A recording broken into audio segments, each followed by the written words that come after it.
బస్వాపూర్ నింపలే, అది వస్తే మాకు గోదావరి నీళ్ళు వచ్చాయి అని మా పరిస్థితి ఏంటంటే ఈ మూసి డ్రైనేజ్ నీళ్లతోనే వ్యవసాయం చేసుకొని పండిన పంటలు తినే పరిస్థితి లేదు, బయట అమ్ముకొని మళ్ళా వేరే మార్కెట్లో కొనుక్కొచ్చుకొని తినే పరిస్థితి మా మూసి పరిస్థితి. ఆ మూసి నీళ్ళ కోసమే ఇంత పోరాటం చేశాం. కానీ ఈరోజు గౌరవ ముఖ్యమంత్రి గారు మూసి దాన్ని ట్రీట్మెంట్ చేసి దాన్ని చేస్తున్నాడు, అదొక సంతోషకరమైన వార్త. మా దగ్గర భూగర్భ జలాలు ఎక్కడ బోర్ వేసినా 1000 ఫీట్లు వేయాలి, వేస్తే ఎల్లో కలర్ వాటర్ వస్తుంది అధ్యక్ష. అందుకని మీ ద్వారా గౌరవ మంత్రి గారికి, గౌరవ ముఖ్యమంత్రి గారు కూడా ఇప్పటికే బ్రాహ్మణ వెల్లంలో కానీ ఎస్ఎల్బిసి సొరంగ మార్గం 70% కాంగ్రెస్ ప్రభుత్వంలో పూర్తి చేస్తే సరే, ఏందో మా దురదృష్టమో మా కర్మనో ఏందో లేదు, మేము ఆ ప్రాంతంలో పుట్టిన కింద ఫ్లోరైడు పైన మూసి నీళ్ళు పూర్తి చేస్తారని ఎన్నోసార్లు బతిలాడి కాళ్ళ వేళ పడ్డా కనికరం లేదు, మానవత్వం లేదు. సొరంగాన్ని పండబెట్టిను. బ్రాహ్మణ వెల్లంలో ఈ 11 నెలలనే మీ మంత్రి గారు, డిప్యూటీ సీఎం గారు, సీఎం గారు వచ్చి నీళ్లు వదిలిపెట్టను. 2 days బ్యాకే 37 crores ల్యాండ్ ఎక్విజిషన్ కూడా రిలీజ్ చేసిండ్రు. నెక్స్ట్ వీక్ మళ్ళీ ఒక 35 కోట్లు ఇచ్చి లెఫ్ట్ కెనాల్, ఆ తర్వాత రైట్ కెనాల్ కూడా పూర్తి చేస్తామని మంత్రులందరూ కూడా హామీ ఇచ్చిన అధ్యక్ష. ఇది చాలా ఇంపార్టెంట్. ధర్మారెడ్డి, పిల్లాయిపల్లి కాలువ మా గౌరవ శాసనసభ్యులు వీరేశం గారు చెప్పినట్టు కనీసం మూసి ట్రీట్మెంట్ అయ్యే వరకు బస్వాపూర్ పూర్తి చేసి అలైన్మెంట్ కూడా ఫిక్స్ అయింది. అది కూడా బస్వాపూర్ నింపితే భువనగిరితో పాటు గోదావరి నీళ్ళతో వ్యవసాయం చేసుకోవాలి, ఈ డ్రైనేజ్ నీళ్ళతో కాదు. దీన్ని కృష్ణాలో కలిపి ఫ్రెష్ గోదావరి వాటర్ దాకా సీఎం గారు ప్లాన్ చేస్తున్నారు. అది చాలా మంచి ఐడియా. మా నల్గొండ ప్రజలల్లో ఇక మేము బతుకుతాం రా 60-70 ఏళ్ళని ఆశ వచ్చింది. 10 ఏళ్లలో 7 లక్షల కోట్లు తెచ్చి నల్గొండ జిల్లాని 70% పూర్తయిన ప్రాజెక్ట్ అని పక్కన పెట్టింది.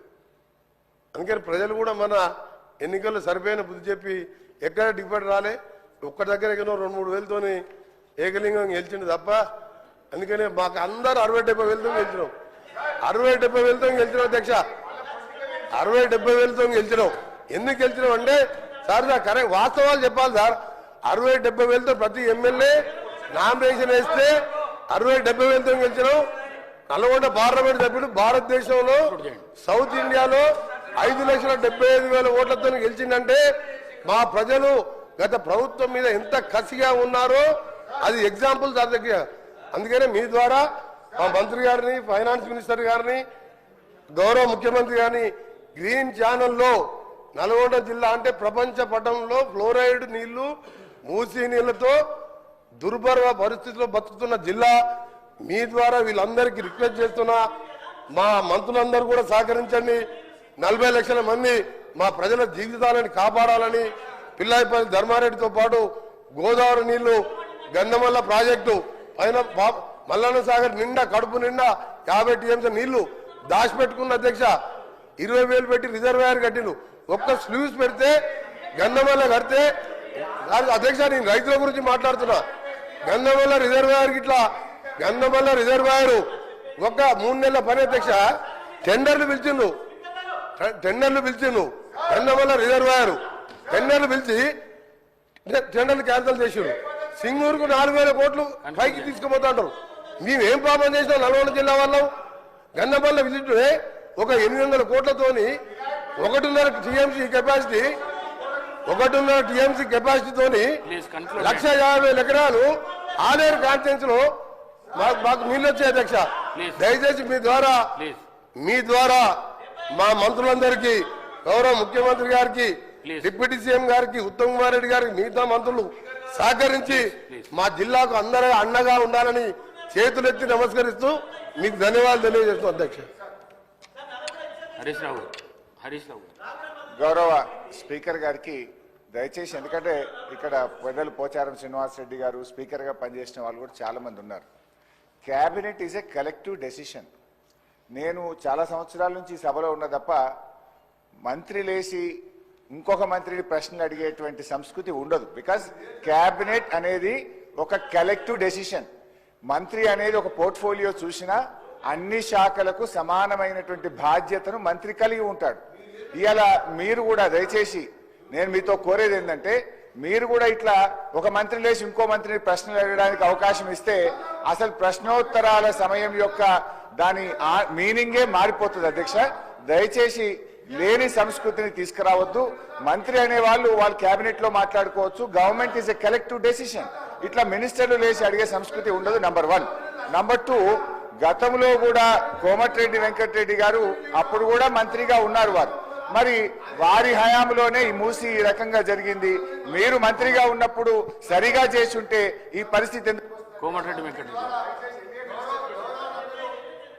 నేను హరీష్ రావు గారికి చెప్తున్నా, 21 సంవత్సరాల అనుభవం ఉన్న హరీష్ రావు గారిని అడుగుతున్నా, మీకు ఎల్పీ లీడర్ లేడు, నువ్వు డిప్యూటీ లీడర్వా శాసనసభ్యునివా?